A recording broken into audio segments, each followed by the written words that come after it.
And then you mentioned also the research coming out from the Austrian Central Bank, and that echoes really very much what the World Bank 2009 World Report was saying, is that in a sense growth is concentrated. And the question really for you is that given the fact that there is a need for growth, but that with growth you actually have more and more, if you like, concentration, how is it possible to achieve cohesion across territories? Because the danger, as I see it, is that we're creating big gaps between successful cities and the rest of the country. There's no clear answer to your question. I think this is a political choice. We don't have much choice anyhow, because if we want to compete, you see, in Asia, in the United States, you have big metropolis.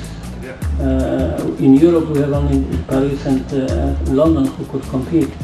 The difference going, connectivity is the key, and the model, whatever model that is, if something new comes along or whatever we try to create, that we need to learn from what we either did good or bad in the past, and then make that connectivity better and easier. And just to go back to the example of the rural. I mean, Sweden is the same as Northern Ireland. I mean, we are rural. I think that what we have been doing in the past is that we even inside the countries have had competition. Gothenburg had competed for itself, and Stockholm had competed for itself, and Malmö has competed for itself, and we have always had a focus on ourselves. And I think that model, at least for small countries and small regions, doesn't work. And I think cooperation is what we are trying to do instead. Cities are the place where changes are visible, tangible, and all the cities have to find solutions for concrete problems. We often forget that the concrete problems are strictly connected to human beings, to people. So if I think about smart growth, sustainable growth, inclusive growth, for what are we growing? For whom?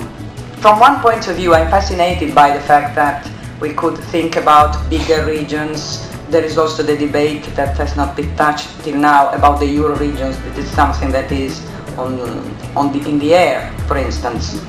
We keep thinking big, but I think that we have to be more focused on solving smaller and more concrete problems of people living both in rural and urban areas. But the borders are still remain from 19th century. And what Aaron said, the mayor of Gothenburg, I think it's clear that there's necessity to work beyond borders, which are not adapted to the current situation. And your idea of functional urban areas, I think it's relevant. And